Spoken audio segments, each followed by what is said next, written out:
to me like most of you have been able to program your devices and debug the behavior of your circuit. If you didn't get through all of that, it's not a big deal. Nothing that we're doing now with the walkwe flows, none of the future materials dependent on that. It's just a chance to get comfortable with the FPGA boards and play around with circuits in more of a drag-drop style to, work at the logic gate level. On, we're going to shift gears to the maker chip platform, where you're doing your design hardware description. To start us out, I'm just going to walk through the platform myself. You can open up just makerchip.com and then launch the IDE. So I'm just going to demo the platform, show you how to navigate around, and then we'll have a short lab exercise for you to navigate around the platform. So let's see. This is basically what you would expect of a circuit design IDE for the most part. You've got your editor window where you can enter your code. I'm going to open up a design that's a little bit more interesting. So I'll open up this long division circuit.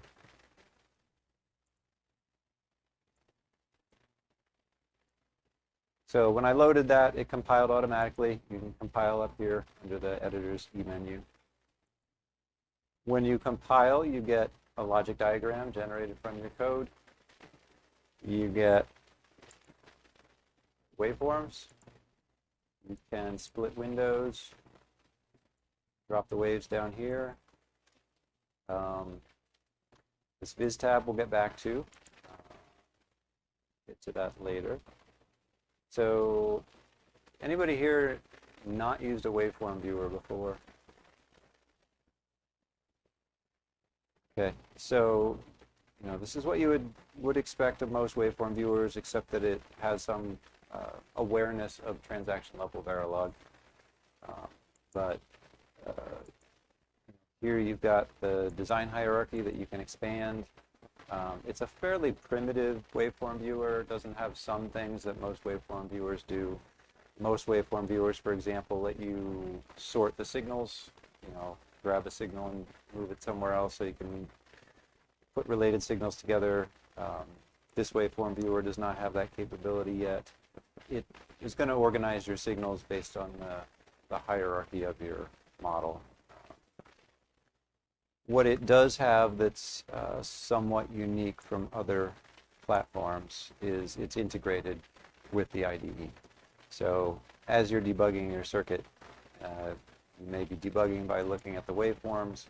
Maybe, let's say, this assertion here looks wrong to us, this last iter signal. You can click on that. It's going to highlight in the logic diagram so you can help get yourself context of what the circuit is doing. And it's also going to highlight in this nav TLV tab, which is also representing your source code. This tab is kind of your source code as seen by the tools. And it's also called nav TLV because it's your TLV code that's navigable. It's meant for debug, right? You can find your way around by highlighting signals and such. So if I scroll down, I see that that signal that I highlighted from the waveform is highlighted here, so I can correct the logic function, whatever the issue might be. If I click on this line number, 86, it'll take me back to line 86 in the source code to fix the error. What else about the platform? So if I open up the help menu, you'll see some information about keyboard shortcuts and so on. But mainly I opened that up to show the diagram to illustrate what's happening behind the scenes. You're editing your code in the editor, you click compile, your code gets sent to the cloud, to the Makerchip server to run through processing of your transaction level Verilog code, which is done by Sandpiper, a Redwood EDA tool. So this is taking your TL-Verilog code and spitting out Verilog or system Verilog. Before Sandpiper, there's a macro preprocessor that's run. Mainly in this course, we're not really using macro preprocessing to do any code generation.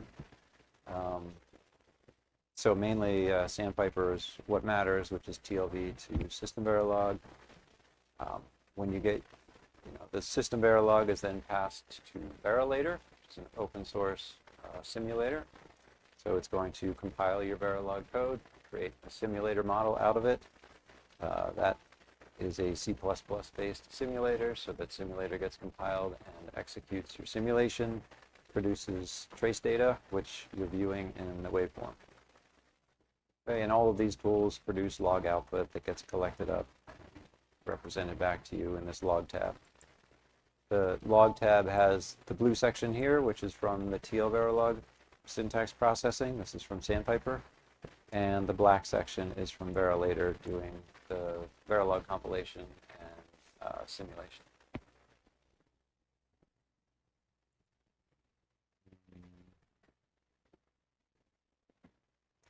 Let's see what else. Under the project menu, if you're running, so some web browsers permit access to your local file system with permission. Some web browsers don't. If you're using Chrome or Edge, you shouldn't have any issue. They allow you access to your local files. Firefox does not. So if you have the option, you probably want to run Chrome or Edge versus Firefox. So you can save your file. Once you save it, I'll just do this as a demonstration.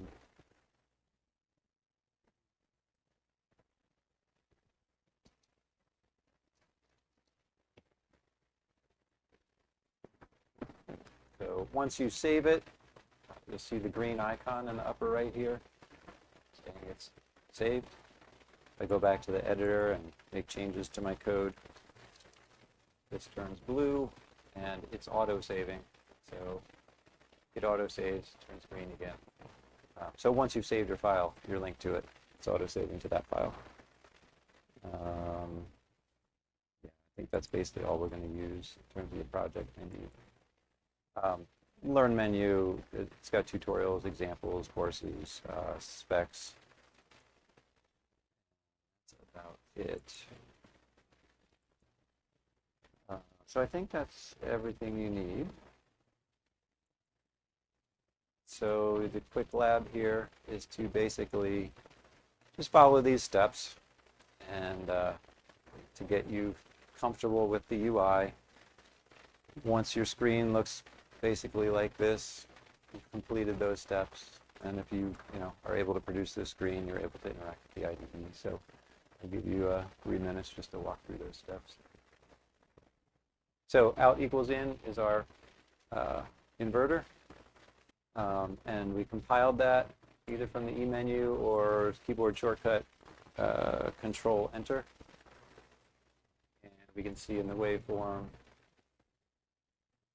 that we do in fact have an inverter where the output is the inverse of our input. Questions?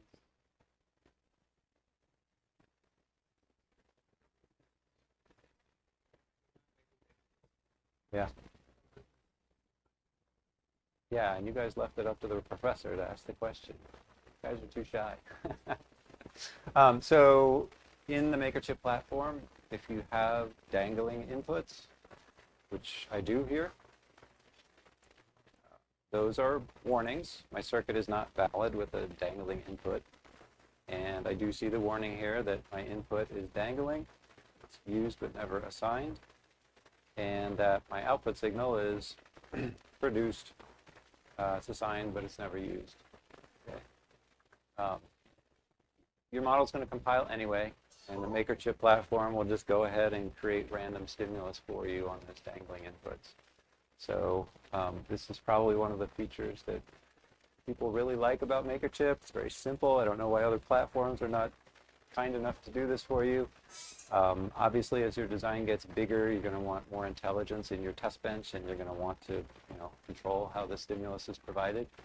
But I find you can create a reasonable circuit in most cases just with random input. So this allows you to just jump in and code some logic real quickly, as we have done with our logic gate.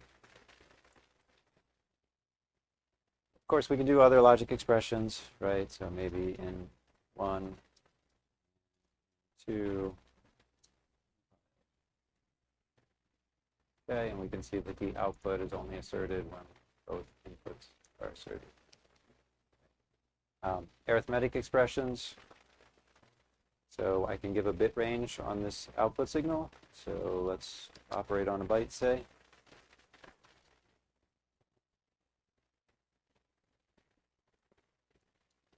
And we'll operate on 2 values.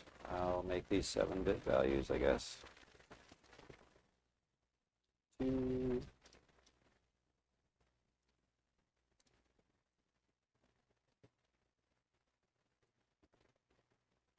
Okay, so 7 plus 0 is 0. How'd that work? In 1 plus in 2.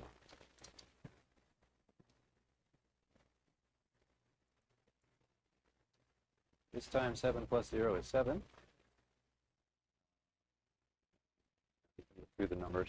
The values in the waveform are in hexadecimal. You can hover over them and see binary and decimal. And of course, you can use parentheses to group expressions. Yeah. Yeah, so signals, these are called pipe signals. The reason for that will become apparent later. But yeah, we reference the pipe signals with $signs. 3.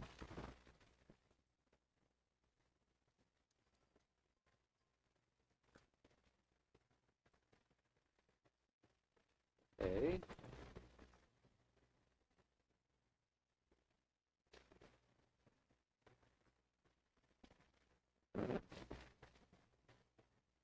So just for reference, these are Verilog expressions, right? Boolean math has evolved through various disciplines in different ways and adopted different syntax. So depending who you are and what hat you wear, you may have seen these different syntaxes for Boolean logic. In Verilog, expressions are these.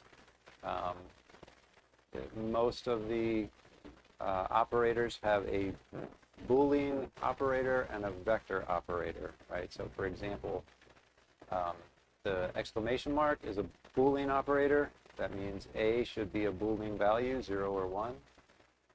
This tilde is a vector operator, meaning A can be a vector of, however many bits. This operator, the tilde inversion operator, is going to operate on every bit independently, so it's going to invert every bit. And similar for and, you've got a Boolean form and a vector form. It's perfectly fine to use the vector form everywhere. That was our convention at Intel. It seems a bit excessive to have both forms to me, but sometimes it's nice just to sort of distinguish this is Boolean operation versus operating on vectors. So anyway, with this in reference, open up MakerChip and just play around with these operators, right? You can try arithmetic operators as well.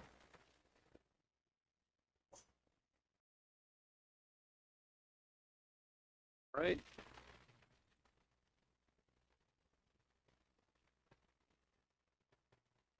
So this next lab is to use those logic expressions,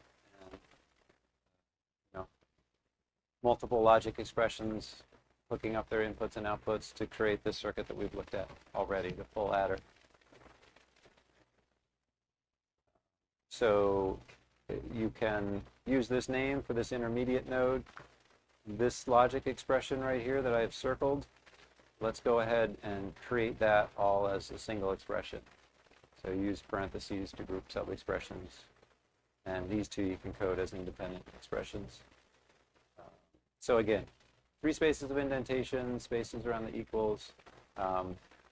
Just a quick note on why are we so rigid, right? So one reason is that it's layered, and we have to be able to distinguish Verilog syntax from TL-Verilog syntax. But more importantly, it's very rare anymore in the industry that you're writing code from scratch.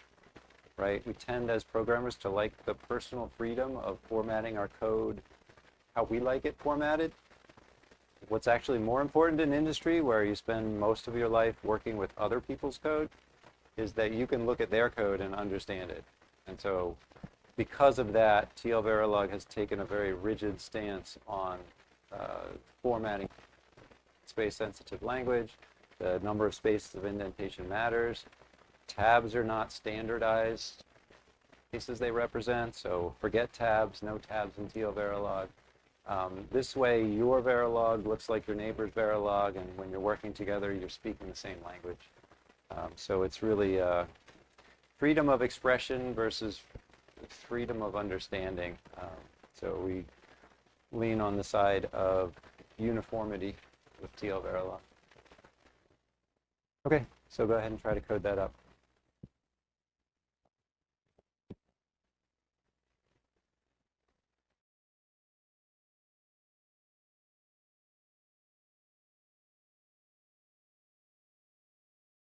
All right, so I'll walk through this.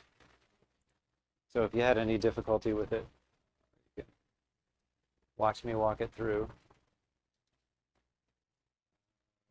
So these are all Boolean signals, so I don't need any vector ranges. So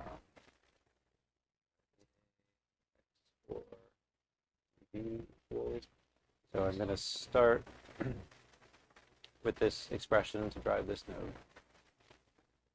So that's an XOR gate, so that's going to be AA input, XOR B input,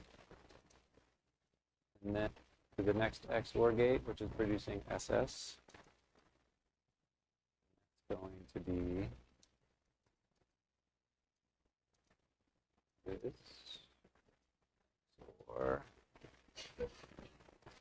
CC in. For CC out, the out is 4 of 2 sub-expressions.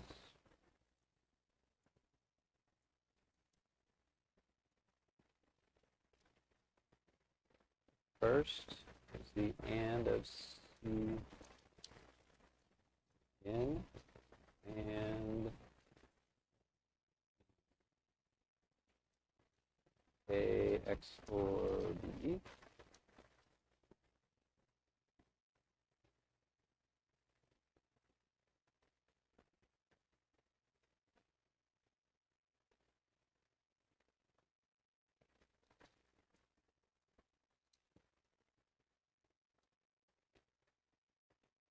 Okay, so that should be everything in my circuit.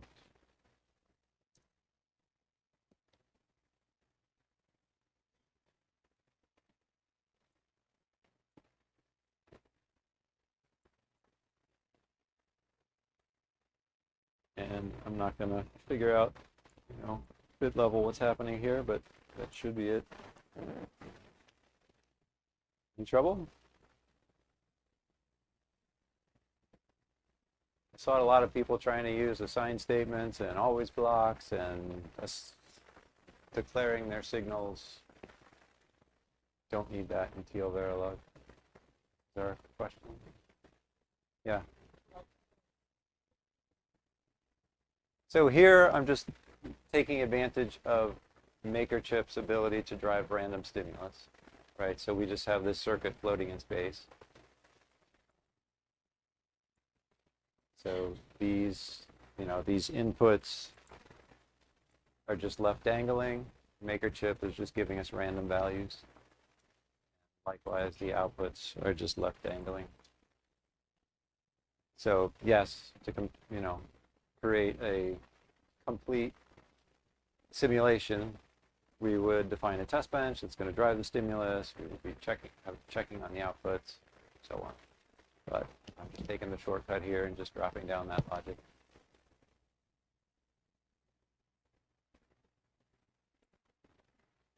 Okay, everybody good?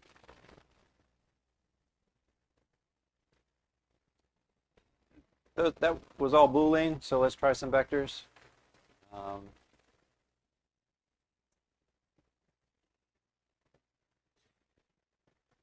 Yeah, so I guess you can look through this. It's just more playing around with the syntax, playing around with the vector syntax. Um, so expressions like this, right? This is using the bitwise AND. So it's going to do an AND on every bit. So you can play around with that, see the hexadecimal values and the waveforms, convince yourself that it's actually doing a bitwise AND. So again, I'll just 3 minutes to play around. So let me comment on a few things about debugging. I have a bad habit of writing code that works and not giving students a chance to see what you do when it doesn't work, which is most of the time, right? So if I code a syntax error here, for example. So anytime you see these red X's on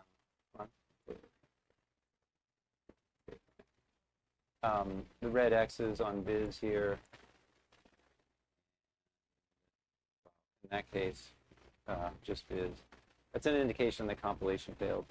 Every time you compile, you should look at your logs.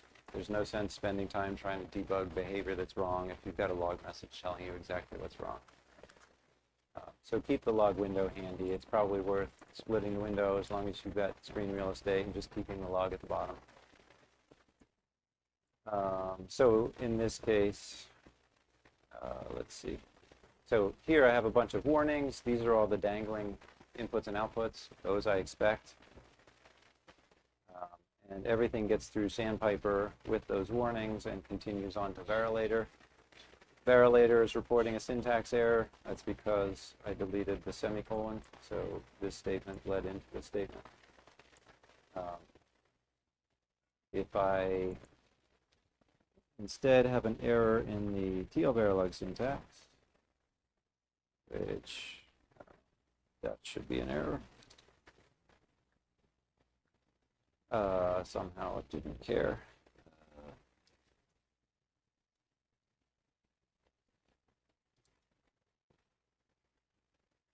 I was okay with that too. Anyway, if I have a syntax with the TL-Verilog expressions, it won't be able to compile, it won't be able to simulate. You'll have X's in viz, diagram, waveform. But, you know, again, you should always be monitoring the log for messages. I feel like there was one other thing. So a little bit more combinational logic. We're going to find that by the end of this course, we've pretty much constructed a CPU out of muxes. Muxes are very fundamental and appear everywhere in digital logic. I'm assuming that you're all comfortable with muxes. So just quickly, the simple case of a mux, 2 inputs, 1 select line, 1 output. We can use a ternary expression to express that mux. The syntax of a ternary expression in Verilog, also C, JavaScript, Java, many other languages use this same syntax. So the select, the true case, and the false case, right? So if select is asserted, the output will be assigned to in1. If it's not, the output's assigned to in0. All right, and you can implement a mux in logic gates this way. You can do larger muxes, okay? And in Verilog, there are no less than 6 reasonable ways to code a mux. TL-Verilog favors, if you're doing one thing, you do it one way. In TL-Verilog, I tend to prefer the ternary expression for expressing muxes. None of those 6 ways is ideal for every scenario, but in general, ternary expression works out best. We'll use that everywhere. The one downside of the ternary expression is it's a prioritized mux, which implies more logic in some cases than you need. But anyway, we're going to use that throughout. So basically, to express a mux that has more inputs, you can chain the ternary operator. So your output, you can first look at the highest priority select line. In this case, it's select 3. If select 3 is asserted, we will send in 3 to the output. Otherwise, we'll have another ternary expression. If select 2 is asserted, send that to the output, and so on. So select 3 ends up being the highest priority here. We create this chain. It looks rather ugly when you nest it like this.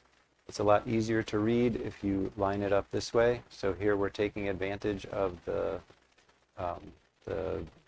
order of operations of the ternary expression to drop the parentheses, right? This top case is going to get the highest priority if there's no explicit parentheses. So we can take advantage of that and kind of line up this expression like this, where it's much easier to say, okay, I've got, these 3 select cases and a default case, and those are selecting from these 4 possible inputs, right? So we're going to use this formatting for our multiplexers everywhere throughout this course. It's a little confusing that we have a 4-input mux, but we only have 3 select lines, right? It's a prioritized mux. If it's not 3, it's not 2, it's not 1, there's only 1 left. That becomes our default. Every ternary expression has an if and an else case. So just like the 2-input case, we only have 1 select. For the 4-input case, we only have 3 selects and a default. Okay. This logic expression, corresponds to this diagram, which is the same as this, except that prioritization is not clear in this picture. Okay. All good?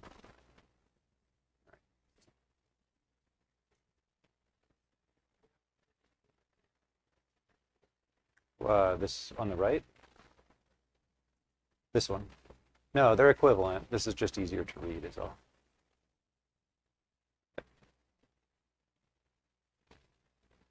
So just a little quick exercise with muxes.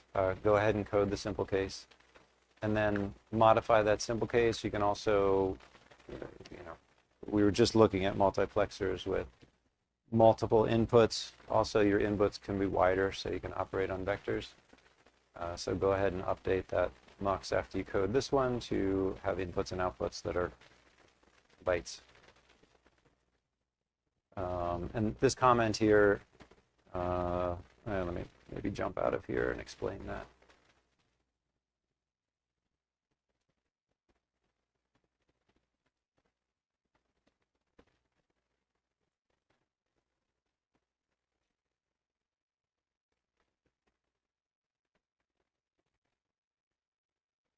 So the point in that last statement is if I go back to an adder, for example, so I do an 8-bit adder is equal to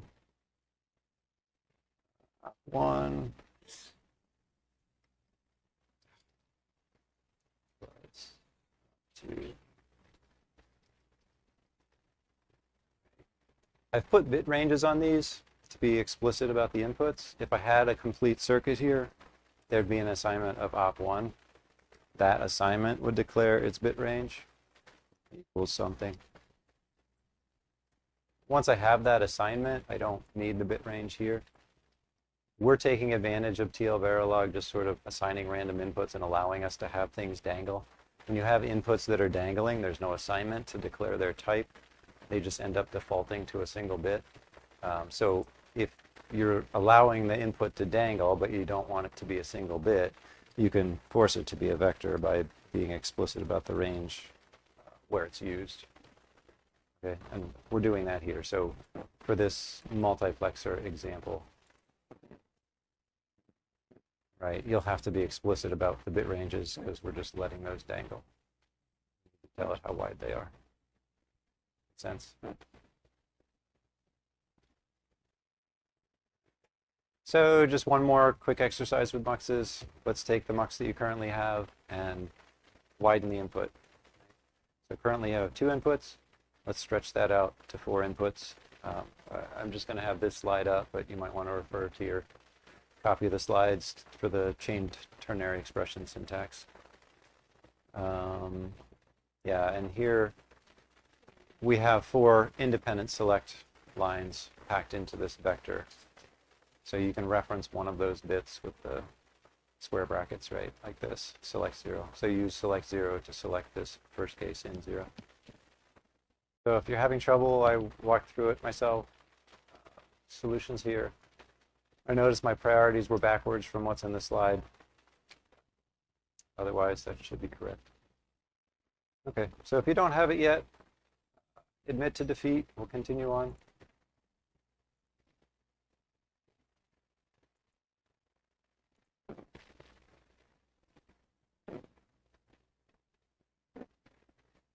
Everyone's good with this, I think.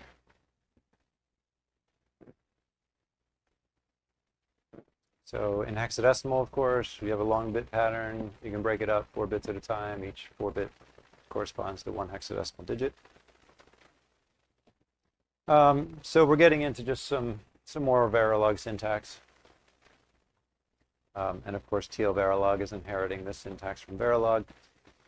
So expressing constant values in Verilog, it's not just a value, it's a value in hardware, so it's got a discrete number of bits to implement that value. So this syntax is a 12-bit hexadecimal F0. So the base here, hexadecimal, is the base that's used to express the value here. So a couple more examples. We have a 16-bit value expressed as a decimal 5, a 5-bit binary 00111. You can use, you can omit the bit width if you're using 32-bit values. Sorry, that's not what this means. So a special syntax for tick 0, tick 1, which will give you a field of zeros or a field of ones. And you can omit everything if your value is a 32-bit value.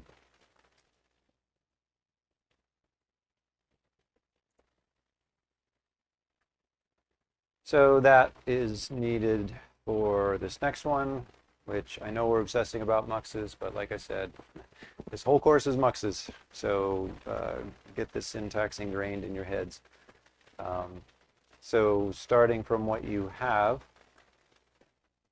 let's transition this from being what would be referred to as a one-hot select, where you've got an independent bit for every case, to an encoded select, where the select, surprisingly, is encoded. So we've got 4 different cases here. We need 2 bits to express the 4 different cases. The select then for case 0 in 0 is that the encoded select has a value 0, 0. Right? So the condition for the ternary that's selecting in 0 becomes encoded select is equal to a 2-bit binary 0, 0. And then likewise for the others. Okay, so try to transition your mux from one-hot to encoded select.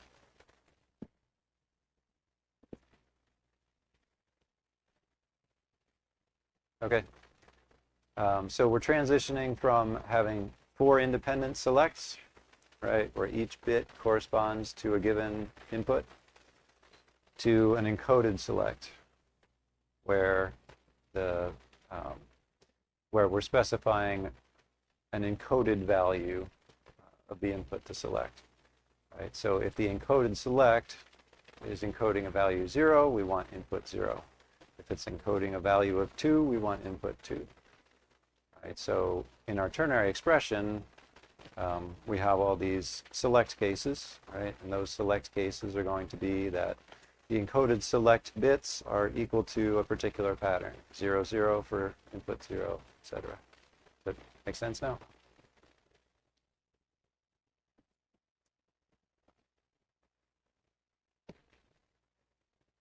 You done here?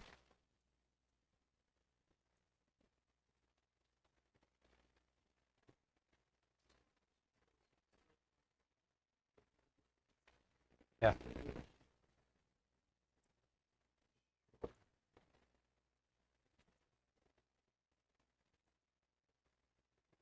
Interesting. So there's a TLV spec. This is basically a spec of the syntax, not the meaning, but you know, use syntax reference. Mainly the best way to learn the language is to do courses like this and tutorials, right? So there's a bunch of tutorials Each tutorial is one more concept in TL-Verilog.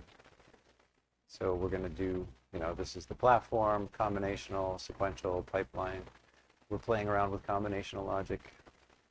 We're going to progress through these things as well. And then, so basically in this course, we'll get through validity, alignment, and then hierarchy state, and the remaining ones we don't even need for the CPU core. So if you want, after this class, if you want to continue on and learn more concepts, you can use these tutorials. It's a new language, new ecosystem. You can't ask ChatGPT to help you with your TL-Verilog logic. It doesn't understand TL-Verilog. You can't Google for answers. That's the trade-off, right? It's a better language, easier, more approachable language, but there's a lot more information out there about Verilog. So it's evolving, but this is what's available right now is mainly accessible here under the Learn menu.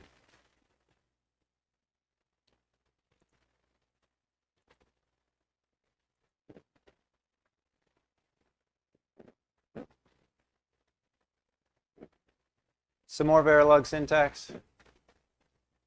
So concatenation and replication of bit vectors. So if you need to form some vector of bits by collecting up other bits, you can use concatenation. It's the squiggly brace. And then expressions that you want to concatenate together. Replication. There are many choices that Verilog made that I think were questionable. This is definitely high on my list. Syntax for replication, open squiggle brace, the number of replicas, open another squiggle brace, and close them both. So this quantity, bits 4 down to 2 out of this vector foo, are going to get replicated 4 times and packed into a single vector. Now, often when you're packing bits together, you're using a combination of concatenation and replication, which gets really ugly with all these squiggly braces. For example, right, concatenating foo with this 5 bits of 1. So just as a little bit of fun with this syntax, when you sign extend a signed number, you take the upper bit of that signed number and replicate it. So let's look at sign extending an 8-bit value into a 16-bit value, right? So you're going to take that upper bit of the byte and replicate that bit in the upper bits of the 16-bit number. That will give you a 16-bit representation of the same 8-bit signed number. So a combination of concatenation and replication here. Okay, so that's your task, is to finish this expression here for a signed word that's 16 bits.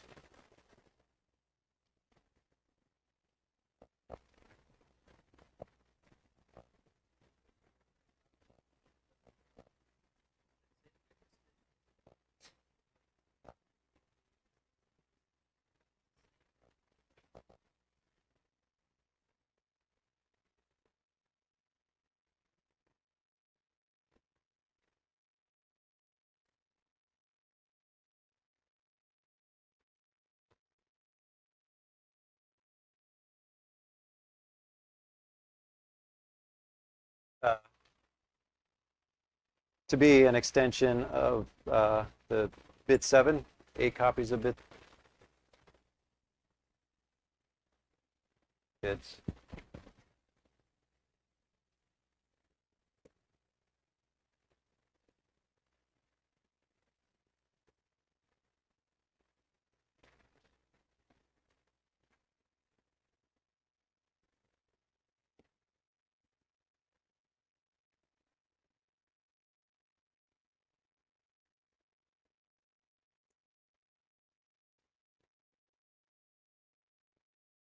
A lot of the issues I've seen with folks are folks who are familiar with Verilog, who want to code Verilog.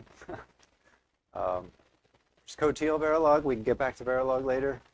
But I think you're going to enjoy not coding Verilog once you get comfortable with not coding Verilog. All right.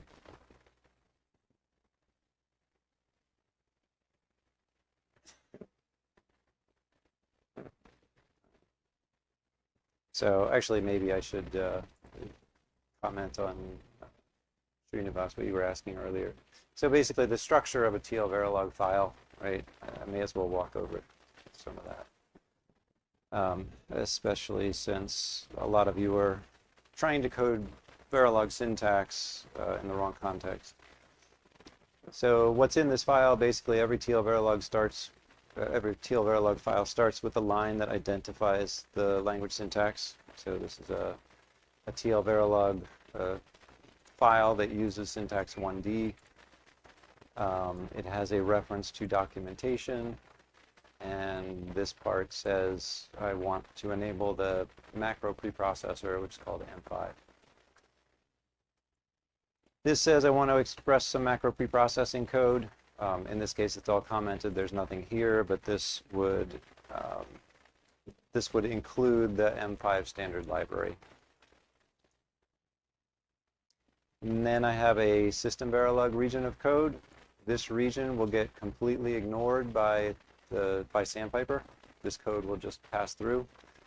It's not ignored by the macro preprocessor. This is actually a macro, text macro, which gets expanded to this. So this is this module interface is what's expected by the MakerChip platform. This interface allows MakerChip to communicate with your simulation and your simulation to communicate with MakerChip. So MakerChip is providing a clock and a reset through this interface. It's also, for convenience, providing a cycle count, and your code is communicating back with the MakerChip platform to say when the simulation has completed, either passed or failed. So you've got these two passed and failed signals that you can assert. If you never assert them, you'll hit some max cycle count, which I think is set to 600. The simulation will stop. So the general structure of a TL-Verilog file is that your module declarations are just Verilog syntax. Those would be in an SV region like this,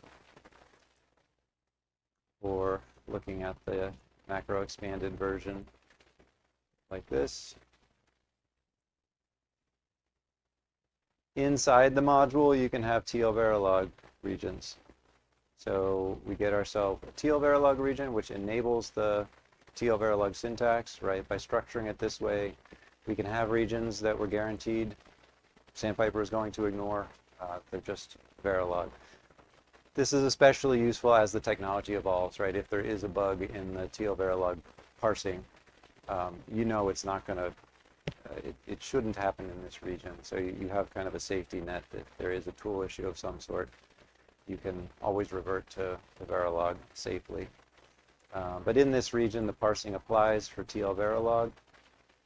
It's looking for expression syntaxes like, expressions like this that start with a pipe signal. This would be a reference to a system Verilog signal from TL-Verilog context. You just put a star in front of the name of the signal. It's actually optional. Having the star there just exposes it to the TL-Verilog parsing, which at current time it's pretty meaningless other than the fact that it will actually show up in the diagram. The logic diagram here is a representation of the TL-Verilog logic. This is not going to represent any of your Verilog logic. And then to end the module, we go back into a system Verilog region and say, don't parse this. It's just system Verilog, pass it through. So some of the things that you folks were trying to do in Verilog, you can just code Verilog in the SV region. There are ways to intermix Verilog syntax here, but again, I'm focusing on TL-Verilog expressions, and we're just going to stick with that. Maybe sometime at the end, if we have time, we can talk about integrating with Verilog, but not the focus of the course. So jumping back to the slides.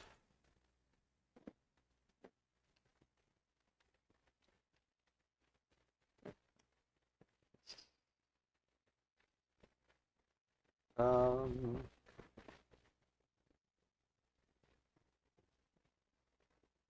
yeah, okay.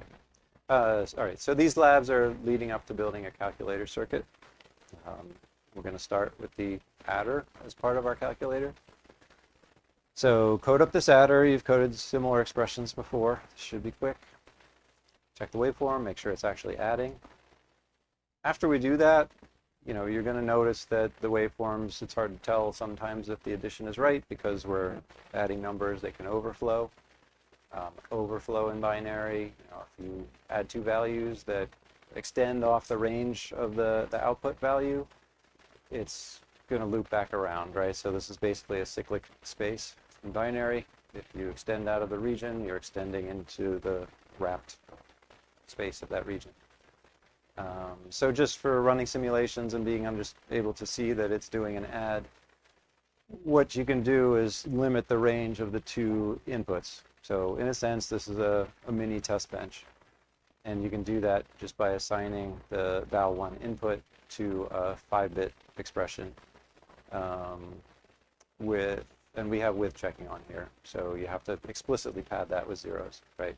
So this expression, val1 as a byte, is equal to 3 bits of 0 and some random, right? So now this is a dangling input signal, and it's just going to get the random value. So basically, we've just forced the upper 3 bits here to 0.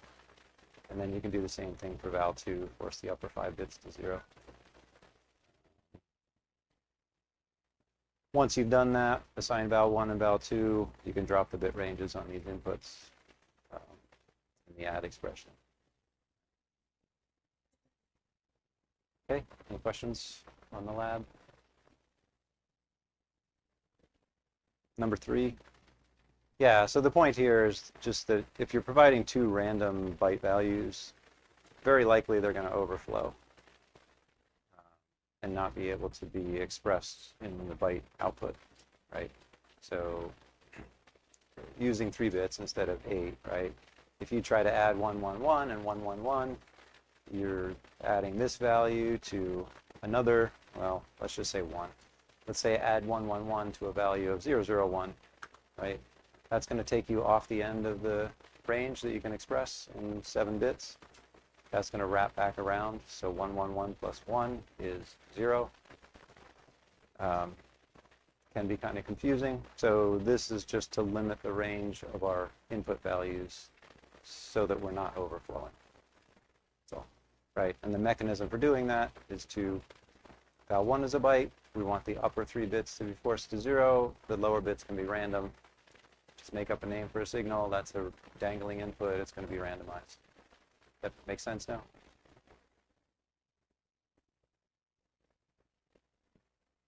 Okay.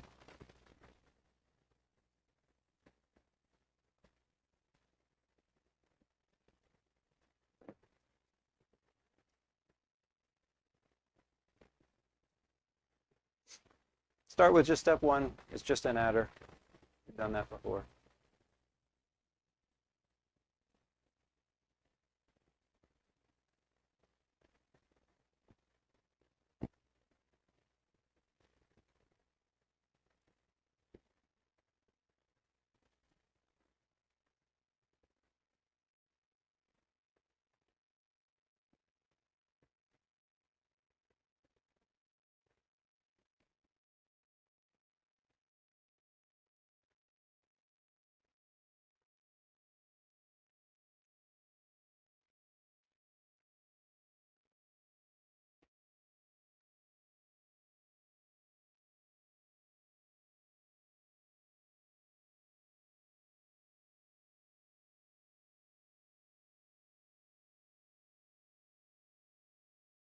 So this lab is sometimes more complex to explain than just to do it. So if you're confused by the lab, you can just type it along with me. So our sum is a byte. It's val1 as a byte. It's val2 as a byte.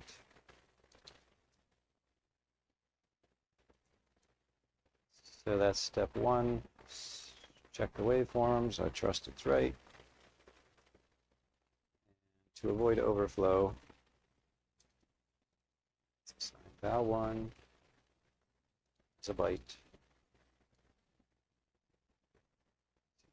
3-tick E0.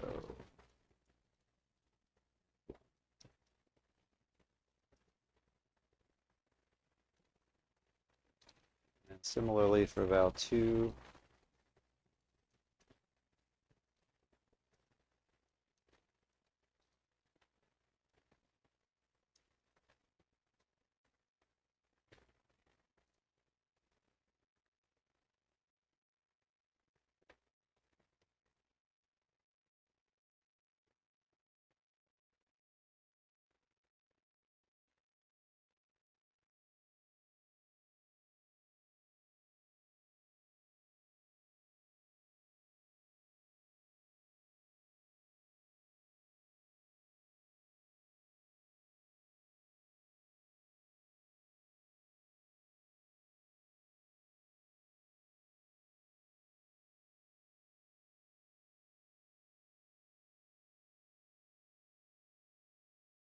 okay, so everybody's got their adder? All right, so now we're going to look at a calculator. Okay, we've got our adder. Let's make a calculator that can do add, subtract, multiply, divide. All right, so in addition to your adder, make similar, subtractor, multiplier, divider, just using these symbols. And hook them up to the same inputs, right? Our calculator just has 2 input values, and then it's going to perform all calculations at this point. Okay, so we're just building this circuit. Make sense?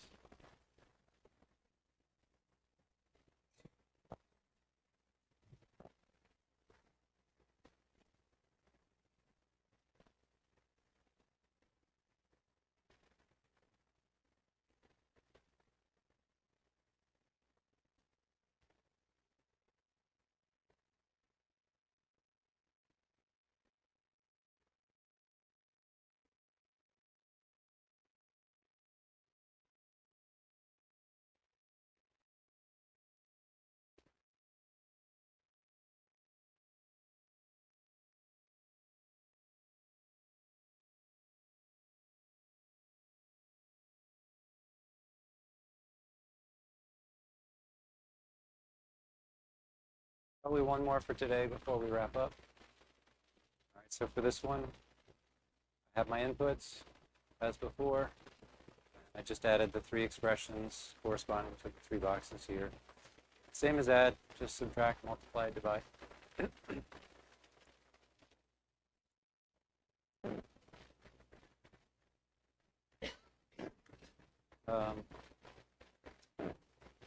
So a calculator, of course, is only going to do one operation at a time, or at least it's only going to record one operation at a time. So we're going to select from among the 4 calculations the one that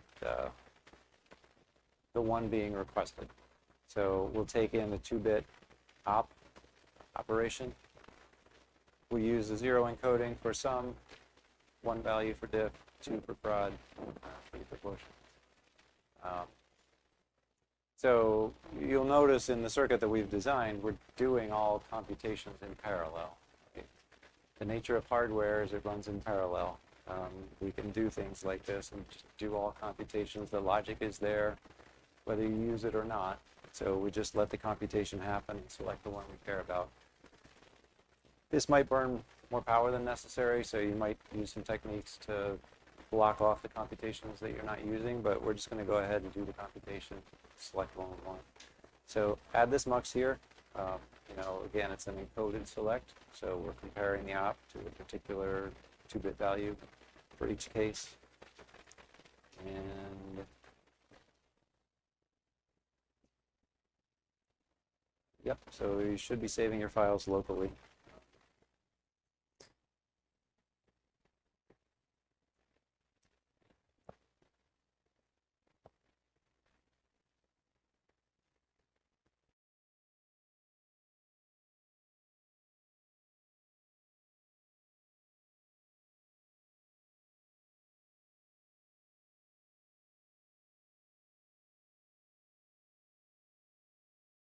finish, of course, you can stick around longer. You're welcome. I went through the solution myself, right? So the output is selected by the 2 bits of operand operation, either sum, diff, prod, or quote, depending on the value of the 2 bits of op. So to wrap up for today, just to kind of review what we covered, right? We covered combinational logic. So just stepping back to the beginning of today, right? We talked about the nature of digital logic, did some combinational logic examples, played around in NAND game. We talked about the chip ignite and tiny tapeout.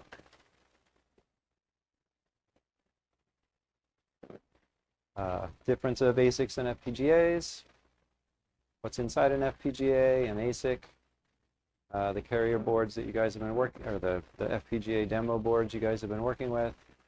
We played around in WalkWe and compiled our bit streams from the RTL that was generated out of the diagram in WalkWe and downloaded that onto your demo boards and saw it in action.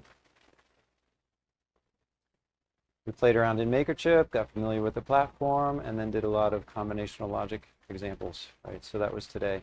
So tomorrow we'll go into sequential logic, pipeline logic.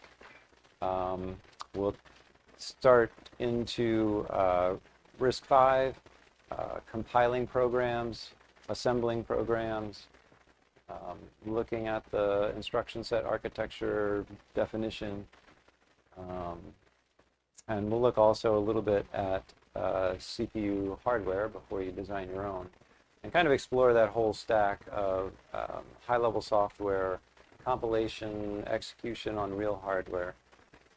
So I think that's mainly in store tomorrow. Right. So again, we'll mill around for a while if anybody has lingering doubts or issues or questions. The boards you can leave on your desks. I guess we do have a new room for tomorrow because there's a little bit of static here.